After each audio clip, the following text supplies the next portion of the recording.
सिंधे अगम है नीर, कैसे पार करोगे भव सिंधे अगम है नीर, कैसे पार करोगे भव सिंधे।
भाई इस भव सागर से कैसे पार होगे?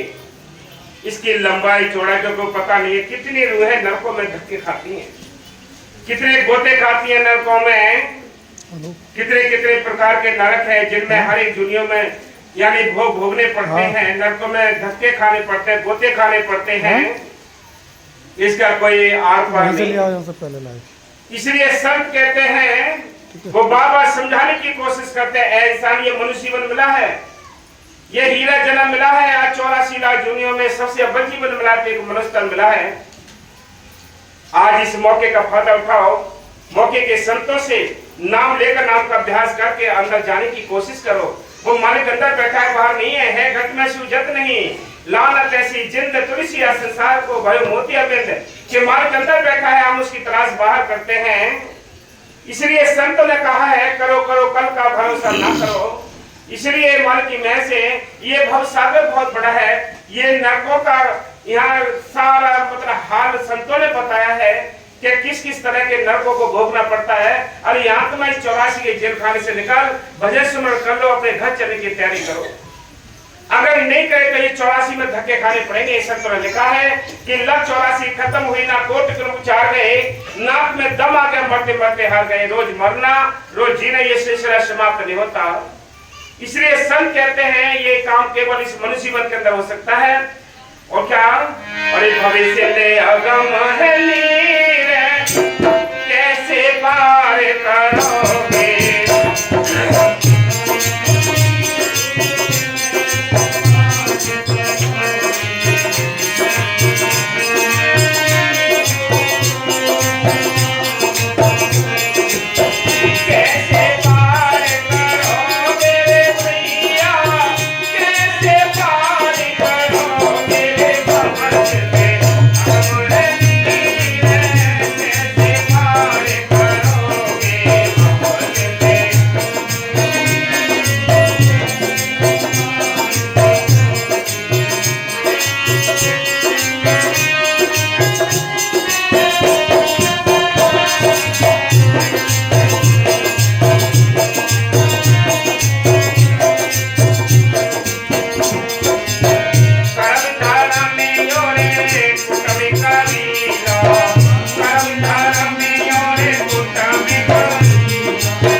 मालिक से दूर होता है।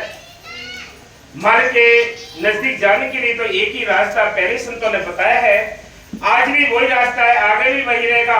पहले भी जीव संतों के जरिए गए हैं, आज भी संतों के जरिए जाएंगे, आगे भी संतों के जरिए जाएंगे, और कोई रास्ता नहीं है। जितने हम कर्म कांड करते हैं उतने ही मालिक से दूर होते चले जाते हैं। संतों के नजदीक जाने के लिए, मालिक के नजदीक जाने के लिए आपको परमात्मा के लिए चिंता रखनी पड़ेगी, आपको नाम का अभ्यास करना ही पड़ेगा, तब कहीं जाकर अंदर जा सकते हो। इसलिए कहते हैं ये कर्म धर्म कुटुंब कबीला, ये जाल बिछाया रंग रंगीला। काल ने बड़े सुंदर तरीके से जाल बिछा रखा है, हम सबको फंसाया उसने। हम तो ये सोचते हैं ये दुनिया हमारी है, ये परिवार हमारा है, ये कुटुंब हमारा है। 4 दिन के बाद कहाँ चला जाता है कुटुंब, कहाँ चला जाता है वो प्यार, कहाँ चले जाते हैं वो एक दूसरे के लिए जान देने के लिए, यानी तैयार रहते थे फिर जान लेने के लिए तैयार हो जाते हैं। कहाँ गया वो प्रेम? ये रंग रंगीला जाल है, ये रंग रंगीला जाल है। इसमें काल ने हम सबको उलझा दिया है। सुलझाने के लिए संत आते हैं। संत कहते हैं अपने घर चलो, चल हंसा सतलोक हमारे छोड़ो, ये संसार हो, ये संसार काल है राजा, कर्म को जाल पसारा हो। यह कर्मों का जाल पड़ा है, कोई भी जीव सुखी नहीं है। सुखी है तो वो जिनका ख्याल मालिक को जुड़ा है, जो अपने घर गृहस्थी के काम काज करके वो सुखी है, बाकी सारे ही दुखी है, नरकों में गोते खाते हैं। हाँ जी। अरे भविष्य दे अगम है नीर, कैसे पार करोगे?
ये दौलत, ये कुटुंब कबीला, ये समाज परिवार, ये सब बैरी है। ये कभी इस घाटी को पार नहीं करने देंगे। ये घाटियां हैं, बहुत गहरी गहरी खाई खुदी हुई है। इनमें से कैसे पार हम, कैसे अब हम और दूसरे तरफ जाएं? इनमें सारे गोते खाने बिना सदगुरु के, सदगुरु दया हो, सदगुरु कृपा करे, हमारे अंग संग रहता हो, तब कहीं जाकर इस यानी मैदान जो है, ये युद्ध का मैदान है, इसको हम जीत सकते हैं।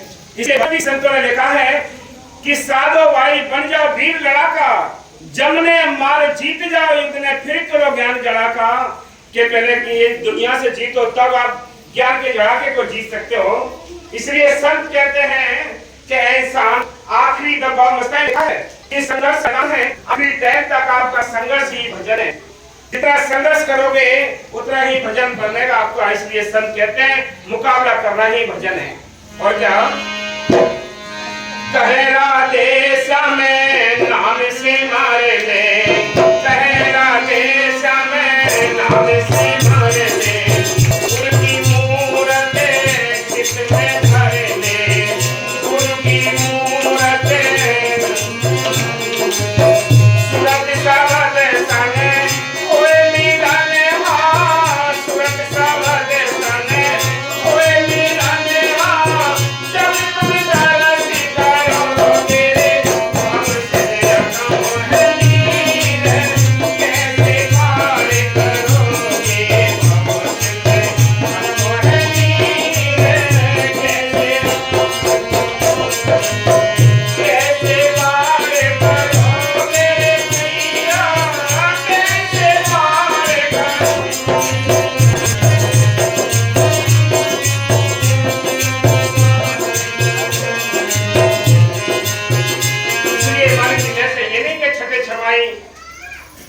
याद कर लिया मालिक को, या सिमरन कर लिया, या सेवा कर ली, या कोई ये ना कहे कि भाई चलो कोई सत्संग में आए, जब प्रसाद बढ़ता है तब लोग सत्संग में आते हैं। कौन आते हैं वो? जो कोई ये कहते हैं कि इधर तो कोई ये ना कहे कि आज सत्संग में ना गए। जिसको चिंता होगी, जिसको लगन होगी, जिसको तड़प होगी, वो तो पहले आकर बैठेगा। ये दुनियादारी के वजह तो सिर पर चढ़े हुए हैं, इनकी चिंता सबको है, स्वार्थ की चिंता सबको है, लेकिन इस परमात्मा की चिंता किसी बल्ले को है। वो टाइम देता रहता है कि कब सत्संग आ रहा है, कब ये हमें मालिक की वैसे कौन सा दिन है, कौन, हमेशा ही उसके अंदर यादगिरी बनी रहती है। वो भी उसका सिमरन है। बाकी नाम चार के लिए आते लोग, वो हमारे गांव के लोग ही आते नाम चार के लिए, चलो अभी प्रसाद का टाइम हो गया है। दूर के तो बेचारे टाइम से आ जाते हैं, लेकिन नजदीक वाले नहीं आ पाते। वो जब भी आते प्रसाद का टाइम, क्योंकि हमें सत्संग से कोई लेना देना नहीं है। उनका मतलब ये होता है कि सत्संग से हमें कोई लेना देना नहीं है, ये तो हम जानते हैं सब कुछ। उनका केवल यही मतलब होता है कि प्रसाद लिया, खाना खाया, चल दिए। लेकिन जो परमात्मा ने आत्मा के लिए जो खाना है वो तो नहीं मिला, जो आत्मा के लिए वो नहीं मिली।